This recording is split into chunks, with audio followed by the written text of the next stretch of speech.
Immigration has played a big role in my educational journey and me ultimately arriving where I am today as a middle school teacher. Really,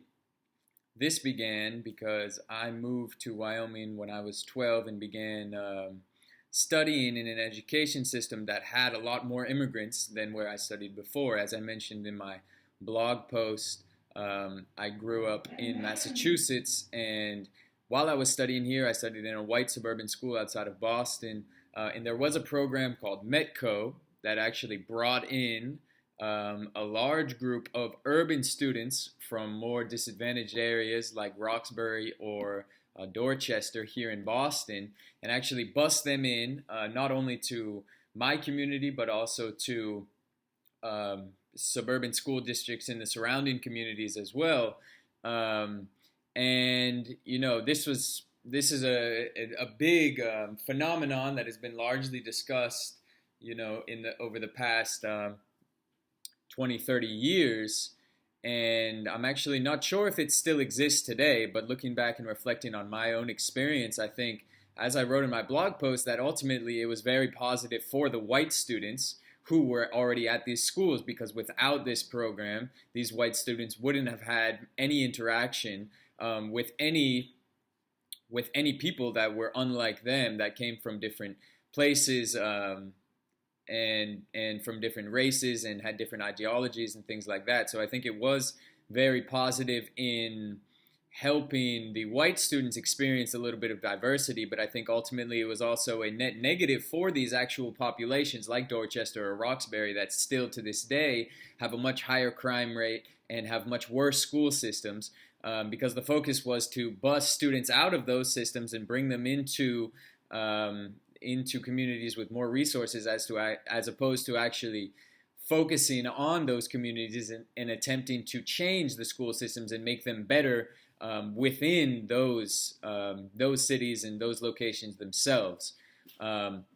so I think it would have been a lot different if those resources were allocated to the communities themselves. As we discussed in our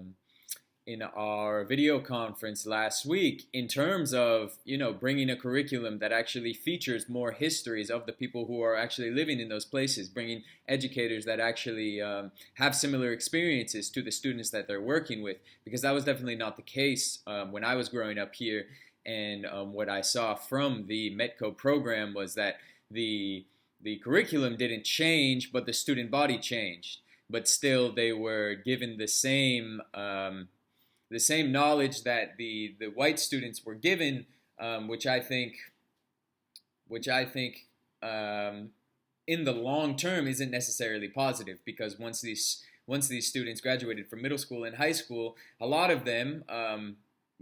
went back to those communities and went back into communities that were that had faced big problems around crime and things like that. But moving forward into my kind of contemporary work, so when I moved to Jackson, I began to study with a lot of immigrant kids, because Jackson has a huge tourist economy, so it attracts a lot of immigrant workers. These immigrant workers have families, and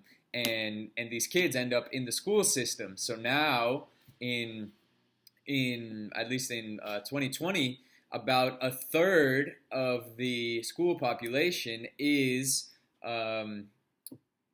is what we would call the third culture kid, or has some sort of Latinx ancestry in just one generation. So I work with a lot of parents who are immigrants who then had kids in Jackson, and their kids grew up in the school systems, and it creates a diverse set of issues that are not the same all across the board, because you have to think that there are students who were born here, who were raised entirely in the education system, and then there are also students who have come to Jackson um, at the age of 8 or at the age of 9, and then adapted to the school systems, and then um, and were forced to not only interact with the dominant white culture, but also with these other students who were born in the United States and thus have have a different social status than the first generation immigrant who comes in at 9 or 10 years old. And the school has to react differently to those issues, because a lot of times the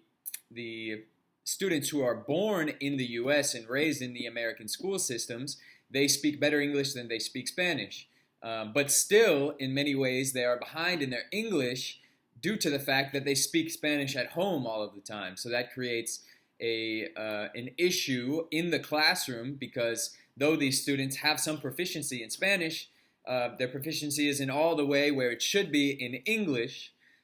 So then they struggle in the core classes. They might exceed in the Spanish classes, or in the classes that are designed for heritage learners or students who already speak Spanish.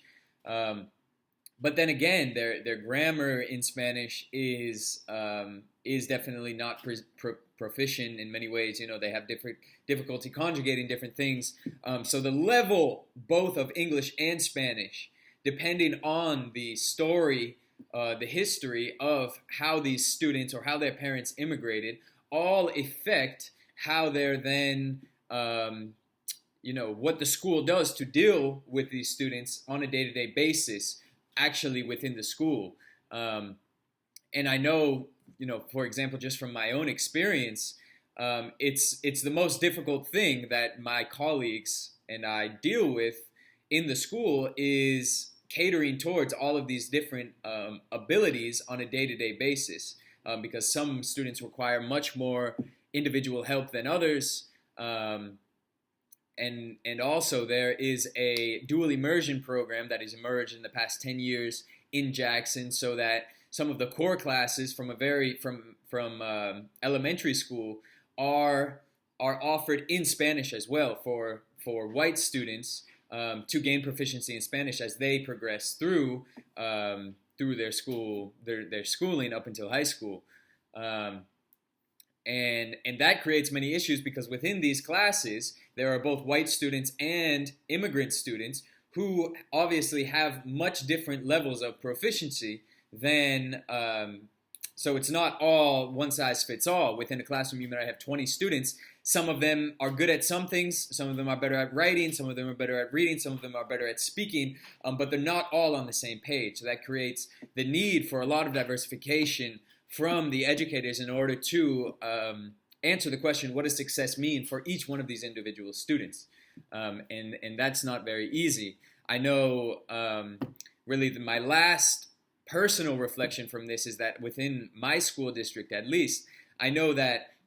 for immigrant students, so we have these heritage classes, or we have these dual immersion classes, and for the most part, these are the biggest classes that my school offers. So there might be 25 students who are all immigrant students doing maybe a literature class in Spanish, when there are only 10 or 12 kids in the advanced math class. And those are all white students who have all grown up in the American school system. So, the students who need the most resources, who need the most help in order to succeed, are also kind of put into a box, and educators are forced to deal with more of those students than they would with the students who excel in other subjects. So that creates further issues as well.